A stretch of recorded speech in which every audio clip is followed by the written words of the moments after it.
Movie की शुरुआत future से होती है, जहां अब कोरोना के बाद हर साल अलग अलग तरह की बीमारियां फैलने लगी हैं, जिससे हर साल करोड़ों में लोग मरने लगे। अब कोई भी सेफ नहीं था, क्योंकि कोई भी नई बीमारी उनकी बॉडी सह नहीं पाती थी। लेकिन इसी बीच एक साइंटिस्ट पायलट पूरी इंसानियत के लिए मसीहा बनकर आया। उसने इंसानों के जेनेटिक्स को लेकर ऐसी डिस्कवरी कर ली जिससे इंसानों की बॉडी के जीन्स अब हर बीमारी से इम्यून हो गए, और इसके अलावा उनकी उम्र बढ़नी भी बंद हो गई। यानी कि इंसान अब अमर हो चुके थे, जो कि कभी नहीं मरेंगे। इंसानों को अब किसी तरह की मौत से डरने की जरूरत नहीं थी, और थोड़े ही टाइम में उसने इस डिस्कवरी का प्रैक्टिकल यूज सोसाइटी में शुरू कर दिया, और अब बचे हुए लोग हमेशा हमेशा के लिए अमर बन चुके थे। इस घटना को अब 200 साल गुजर चुके हैं, जहां टाइम के साथ अमर बनने की प्रोसेस थोड़ा चेंज हो गई है। अब जहां बहुत सारे लोगों में से सिर्फ कुछ ही को अमर बनने के लिए चुना जाता है, और उन्हें एक सेफ सिटी में जाकर द फ्रीज प्रोसेस से गुजरना होता है, जिससे उनकी उम्र बढ़नी वहीं रुक जाती है और वे अमर हो जाते हैं, जिसके बाद उन्हें कोई दर्द महसूस नहीं होता और न ही कोई बीमारी होती है। पायलट ने ही इस सिटी को बनाया है, और वो ही इस सिटी को कंट्रोल भी करता है, जहां हजारों एम्प्लॉइज उसके लिए काम करते हैं। अलग अलग लोगों को काफी कम उम्र में ही चुनकर इस सिटी में लाया जाता है, जहां पायलट उन्हें खुद इवेलुएट करता है कि उनकी उम्र के किस पॉइंट पर आकर उन्हें अमर होना है। वो बताता है कि लोगों को अपनी उस उम्र में जाकर अमर बनना चाहिए जिसमें वे अपनी फिजिकल और मेंटल एबिलिटी के पीक पर हों। ये उम्र हर एक के लिए अलग अलग हो सकती है, मगर ये ज्यादातर 20 से 25 साल के बीच ही होती है। यानी कि इस सिटी में सब या तो अमर हो चुके हैं, या वो लोग मौजूद हैं जो कि अमर होने के लिए आए हैं। यहाँ पर अब हमें लोगोस दिखाया जाता है, जिसे कि बाकी के लोगों के साथ अमर बनने के लिए चुना गया है, और वो अभी सिटी के लिए जा रहा है। मगर लोगोस बाकी लोगों से कुछ अलग है। जहां बाकी सब अमर बनने के लिए एक्साइटेड हैं, वहीं लोगोस का मानना है कि बिना मौत के जीने का कोई मतलब नहीं है। और इन्हीं सब डाउट्स के बीच लोगोस सिटी में बाकी लोगों के साथ एंटर करता है। अब सिटी में दूसरे ही दिन जब वो टहल रहा था, तब एक लड़की उसके पास आती है और कहती है कि वो अकेला नहीं है, जो कि इमोर्टिलिटी को सही नहीं मानता, और उनका एक ग्रुप है जो कि लोगोस की तरह ही सोचता है। सो उसे उनसे मिलना चाहिए, और वो उसे एक बॉक्स देती है जिसके थ्रू वो ग्रुप से मिल पाएगा और कोई उसे ट्रैक भी नहीं करेगा। वहीं दोनों को सीसीटीवी के जरिए पायलट और उसका राइट हैंड आर्मर्स देख लेता है, और पायलट आर्मर्स को कहता है कि वो इस बॉक्स के बारे में पता लगाए कि ये क्या है। वहीं दूसरी ओर एक टूर गाइड है कि नए आए लोगों को सिटी दिखा रही थी और प्रोसेस के बारे में समझा रही थी। तभी एक स्टूडेंट उससे पूछती है कि उन्होंने बाहर पायलट के बारे में कुछ सुना है, जहां रिवील होता है कि पायलट जिसने इमोर्टैलिटी को डिस्कवर किया, उसका एक पार्टनर भी था जिसका नाम हीलियस था, और दोनों ने मिलकर इसे डिस्कवर किया था। मगर हीलियस को अमर बनने का सिस्टम पसंद नहीं आया और वो इसे बंद कर देना चाहता था। सो पायलट ने उसकी मेमोरी ही मिटा दी, और उसके बाद उसे किसी ने भी कभी नहीं देखा। मगर ऐसा माना जाता है कि उसके गायब होने से पहले उसने एक ऐसा प्रोग्राम डिजाइन कर लिया था जिससे पूरे इमोर्टिलिटी सिस्टम को खत्म किया जा सकता है। अब सिटी का टूर करवाने के बाद एके आर्मरोज से मिलती है, और दोनों वर्चुअली पायलट से मीटिंग करते हैं, जहां पायलट एके से कहता है कि वो लोगोस पर नजर रखे, क्योंकि उन्होंने उसे किसी अनजान लड़की के साथ अजीब से बॉक्स के साथ देखा है। एके के लिए ये काफी अच्छा मौका था खुद को पायलट की नजरों में साबित करने का, जिससे उसे प्रमोशन मिल जाएगा। और एके लोगोस पर नजर रखना शुरू करती है, जहां अगले ही दिन लोगोस फिर से उसी लड़की से मिलता है जिन्हें एके दूर से देख रही थी। वो लड़की अपना नाम शुक्र बताती है और लोगों से कहती है कि उसे शक है कि कोई उन पर नजर रख रहा है, और वो लोगों को इवनिंग में चर्च में मिलने को कहती है। एके वापिस आकर आर्मर्स को सब बताती है कि लोगोस किसी लड़की से मिला था। सो आर्मर्स उसे लोगोस की हर एक एक्टिविटी की डिटेल्स रखने को कहता है। अब ऐसा करने के लिए उसे लोगोस के करीब रहना था। सो वो लोगों से दोस्ती करने के लिए उसे बात करना शुरू करती है। वहीं लोगोस इवनिंग में चर्च में जाता है, जहां शुक्र उसे बाकी के लोगों से मिलवाती है, जिनमें से कुछ साइंटिस्ट थे और कुछ प्रोग्रामर्स थे, और वे भी लोगोस की ही तरह इमोर्टेलिटी को लेकर संशय में थे। यहाँ वे लोगोस को बताते हैं कि पायलट शायद से इमोर्टल हुए लोगों को अपने काबू में कर रहा है, क्योंकि बाहर से आए सब लोगों को डेली एक ड्रग दिया जाता है, ये बोलकर कि इससे वे इमोर्टल होने के प्रोसेस के लिए तैयार हो रहे हैं। इस ड्रग को मेंटेनेंस कहा जाता है, मगर इस ग्रुप ने पता लगाया है कि ये ड्रग लोगों के इमोशंस और एक्टिव एनर्जी को काफी हद तक कम कर देता है। उनके लिए बेसिक ह्यूमन इमोशंस जैसे प्यार करना और हेट करना काफी कम हो जाते हैं, और उन्हें क्या पसंद है और क्या नापसंद वे ये भी ढंग से एक्सप्रेस नहीं कर पाते, जैसे वे पायलट के गुलाम बन रहे हों। अब ये मेंटेनेंस ड्रग सभी को दिया जा रहा था, मगर लोगों पर किसी वजह से इसका असर नहीं हुआ, और ऐसे ही कुछ और लोग भी थे जिन पर इस ड्रग का असर उतना नहीं हुआ, और उन्होंने ये ग्रुप बनाया। यहाँ पर उन्हें पायलट के पुराने पार्टनर हिलियस की डायरी भी मिल चुकी थी, जिसे देखकर वे इमोर्टेलिटी को खत्म कर देने वाला वायरस बना रहे थे।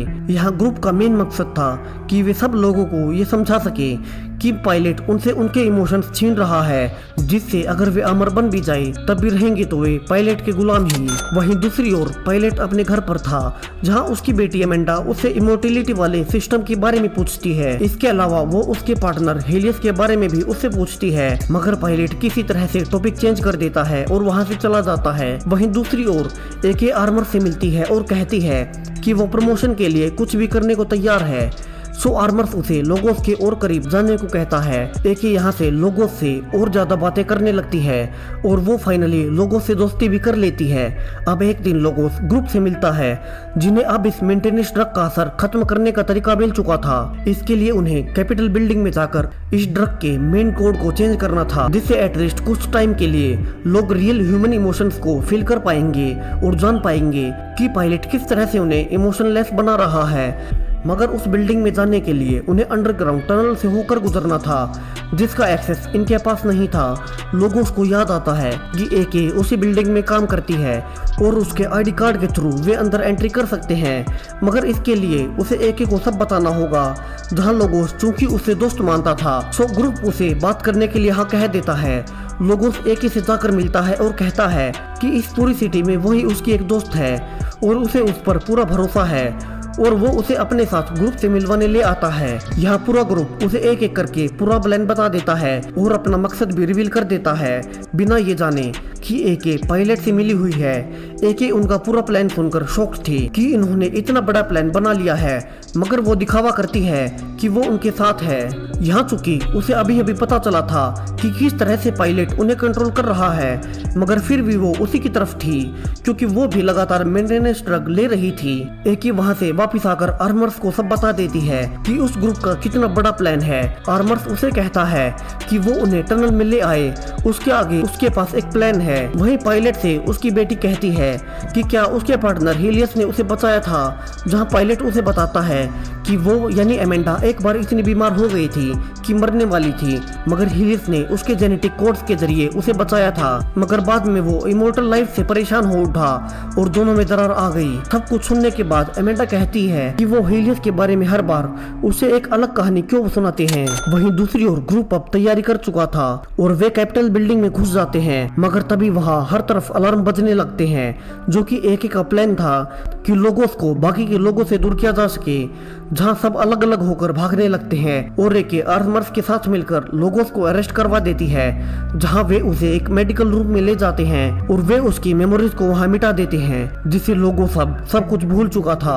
एके को पहली बार यहाँ लोगोस के लिए बुरा लगता है कि उसने उसे धोखा दिया है। वो आर्मर्स के साथ मिलकर सब कुछ पायलट को बताते हैं, जहाँ पायलट एके को अब लोगों से दूर रहने को कहता है, क्योंकि जब भी वो एके को देखेगा उसे उसकी पुरानी मेमोरी याद आने लगेंगी। मगर एके अब बुरा महसूस कर रही थी और वो पता लगाती है कि लोगों को अब एक मेंटल फैसिलिटी में रखा गया है और वो लोगों से मिलने मेंटल फैसिलिटी में जाती है, मगर वो इस बार उसे पहचानने से मना कर देता है। इसके अलावा उसे मेंटेनेंस ड्रग का भी काफी अब हैवी डोज दिया जा रहा था और वे उसे फ्रीज प्रोसेस में भी डाल देते हैं, जिससे वो भी अब अमर बन चुका था। मगर अब एके नोटिस करती है कि वो अब एक चलता फिरता रोबोट बन चुका है, जिसमें सिर्फ जान बाकी है, कोई इमोशंस नहीं। और यहाँ से रिवील होता है कि जिस दिन से वो ग्रुप से मिली थी उसी दिन से उसने भी वो मेंटेनेंस ड्रग लेना छोड़ दिया था और कुछ ही दिन में उसे अलग महसूस होने लगा।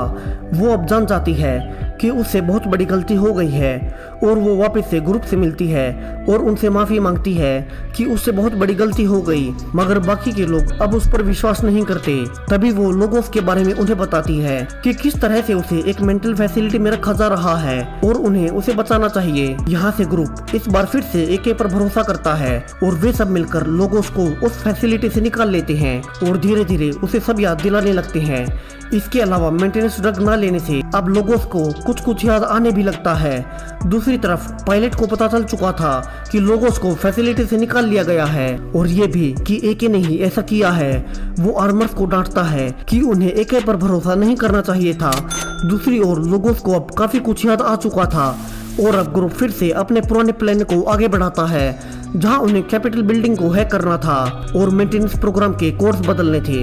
अब इस बार चूंकि एक रियल में उनके साथ थी, सो उसकी हेल्प से वे बिल्डिंग में घुस जाते हैं और कैसे भी करके कोर्स को बदलने में सफल हो जाते हैं। फिर वे वहां से छुप कर निकलते हैं और एक जगह पर टेंट्स लगा कर रहते हैं और इस इमोर्टेलिटी को खत्म करने का डिवाइस तैयार करने लगते हैं, जहां वे ऐसा करने में कामयाब हो भी जाते हैं और लोगों उसे खुद पर टेस्ट करता है क्योंकि वो अब दर्द और इमोशंस महसूस करना चाहता था और सक्सेसफुली अब वो फिर से नॉर्मल हो चुका था, जहां उसकी उम्र नॉर्मल बढ़ने वाली थी और वो बताता है कि उसे अब फिर से सब कुछ महसूस हो रहा है। यहाँ अब एक दिन पायलट सिटी में अनाउंस करता है कि वो एक नया प्रोग्राम लॉन्च कर रहा है, मगर तभी ग्रुप उसके सिस्टम को हाईजैक कर लेता है और इस बार पायलट की जगह लोगो स्क्रीन पर था और वो उन्हें सब सच बता देता है कि किस तरह से वे सब इमोशनलेस हो गए हैं और चाहे अब वे दर्द और बीमारियों से दूर हों, मगर ऐसे जीने का कोई फायदा नहीं है जिसका कोई अंत ही ना हो। तभी एक स्क्रीन पर आती है और उस नए बने डिवाइस की मदद से खुद को भी मोर्टल कर लेती है। अमरोस ये सब देख पायलट से कहता है कि उन्हें जल्दी से इस पर कंट्रोल करना चाहिए, मगर पायलट कहता है कि ये उसकी सिटी है और सारे लोग उसके कंट्रोल में है, तो वो ग्रुप कुछ भी कर ले ये लोग उनका भरोसा नहीं करेंगे। और ऐसा ही होता भी है। सारे ही लोग बिना इमोशंस के उनकी स्पीच को सुन रहे थे, मगर तभी एक बड़ा ट्विस्ट आता है जहां पायलट की बेटी अमेंडा स्क्रीन पर आती है और वो बताती है कि जब पायलट के पार्टनर हिलियस ने उसे ठीक किया था तब उसने अपनी कॉन्शियसनेस को उसमें ट्रांसफर कर दिया था और उसे इस पूरे सिस्टम को एक साथ बंद करने का प्रोसेस पता है और वो बाकी के लोगों को उनकी रियल लाइफ लौटाने वाली है और उसके लिए वो ग्रुप के पास आ जाती है और ये मूवी यहीं खत्म हो जाती है।